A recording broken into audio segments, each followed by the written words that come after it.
அஸ்ஸலாமு அலைக்கும். Welcome to Mehran kitchen. இப்போ அந்த நியூ மாடலில் டபுள் கலர் எப்படி போடுறதுன்னு பார்ப்போம். இதுக்கு நான் சிகப்பு கலர்லேயும் ரோஸ் கலர்லேயும் ஒயர் வெட்டியிருக்கேன்.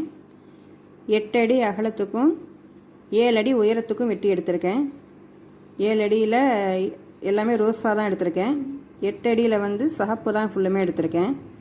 இது நார்மலாக நம்ம போன கூடைக்கு போட்டோம் இல்லையா, அதே மாதிரி அடி போட்டு கொஞ்சம் உயரம் கொண்டு வந்துடணும். நார்மலாக பின்னினதுக்கப்புறம் 2 ஸ்டெப்பு பின்னதுக்கப்புறம் 3ஆவது ஸ்டெப்பில் அந்த ரோஸ் கலரை இப்போ ஜாயின் பண்ணுறோம். சிகப்பு கலருக்கு உள்பக்கமாக கொடுத்து முடிய போகிற 2 பின்னலில் அதை செய்யணும். 2 லைனில் அதை பின்னல் போடணும்.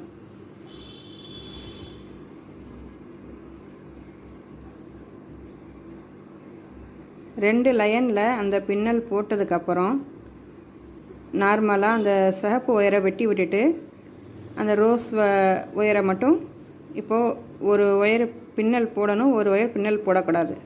நம்ம சிகப்பு குடையில் போட்டோம் இல்லையா, போன தடவை மாடல் கூட இல்லை, அதே ஸ்டெப்பு தான் இதுக்கும் வரும். கலர் எப்படி ஜாயின் பண்ணுறதுன்னு மட்டும் நான் காட்டுறேன். ஒரு ஸ்டெப்பு வந்து ஒரு லைன் விட்டு ஒரு லைன் பின்னல் போட்டுகிட்டே வரணும்.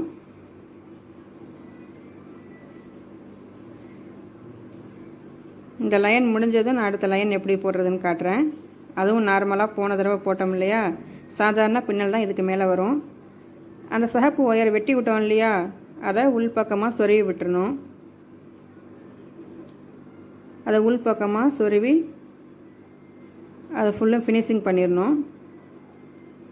அந்த ரோஸ் ஒரு பின்னல் முடிஞ்சதுக்கப்புறம் அதுக்கு மேலே உள்ள பின்னல் வந்து நார்மலாக நம்ம இதுக்கு முன்னாடி போட்டோம் இல்லையா, அதே மாதிரி எல்லா லைன்லேயுமே பின்னல் போட்டுட்டு வரணும். இதே மாதிரி தான் இதுக்கப்புறம் சிகப்பு ஒயரும் போடணும்.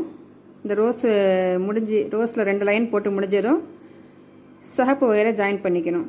அதே மாதிரி ரோஸு சிகப்புன்னு மாற்றி மாற்றி போடணும்.